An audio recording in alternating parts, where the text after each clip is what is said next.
Hello, my name is Fiona, and I am a certified teacher and a Praxis coach with Study.com.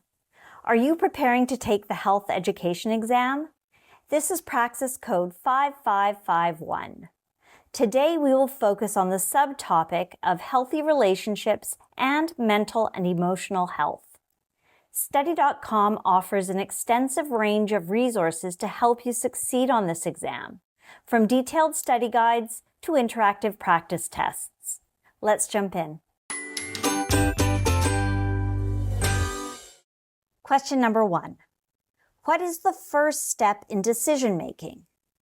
Developing potential alternatives, identifying limiting factors, analyzing the alternatives, or defining the problem.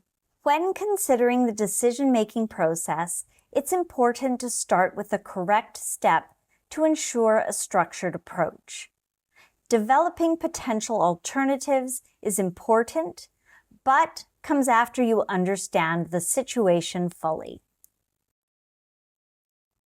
Identifying limiting factors is also crucial, but should be done after the initial problem is understood. Analyzing the alternatives is necessary, but it occurs later in the process. The correct first step is defining the problem. Without a clear definition of what the problem is, the entire decision-making process can be misguided, leading to ineffective or irrelevant solutions. Question number 2. Which developmental principle states that psychological development is continuous and reflects physical development? Proximodistal and cephalocaudal principles, orthogenetic principle only, proximodistal principle only, or cephalocaudal principle only. The proximodistal principle describes physical growth from the center of the body outward, and the cephalocaudal principle describes growth from head to toe. Both focus solely on physical development. The orthogenetic principle, on the other hand, explains that development becomes more complex and integrated over time, connecting both physical and psychological growth. Thus, the correct answer is the orthogenetic principle, which best describes the continuous connection between physical and psychological development. Question number 3.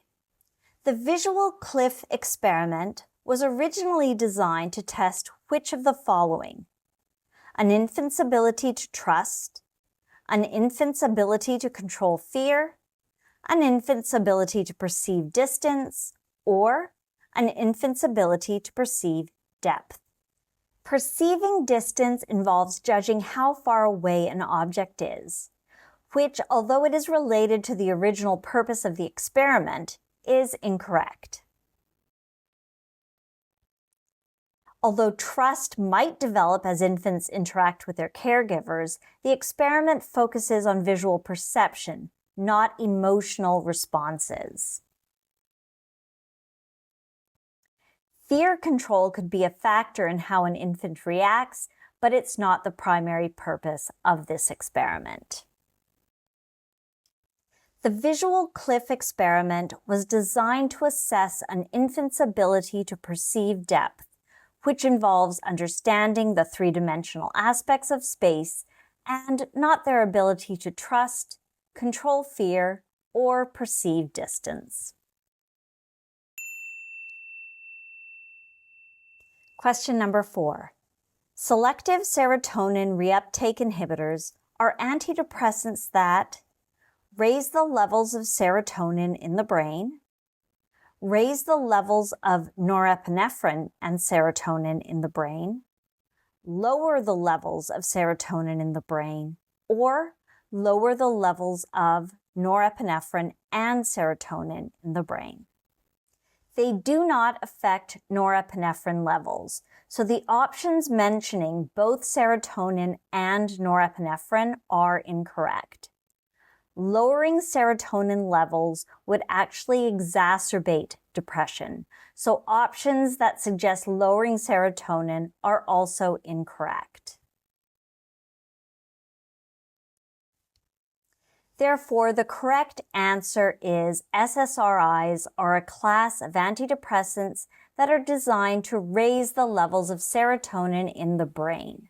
They work by blocking the reabsorption of serotonin into neurons, making more serotonin available in the brain.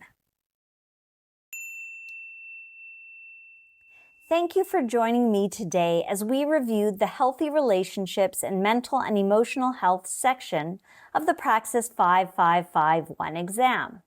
Remember, the key to success is through preparation, and Study.com provides the best resources to help you achieve your goals. Our tailored study materials, practice tests, and expert support are designed to boost your confidence and ensure you're ready for exam day. Best of luck with your test prep and exam. And don't hesitate to reach out to Study.com for all your Praxis preparation needs. Bye for now.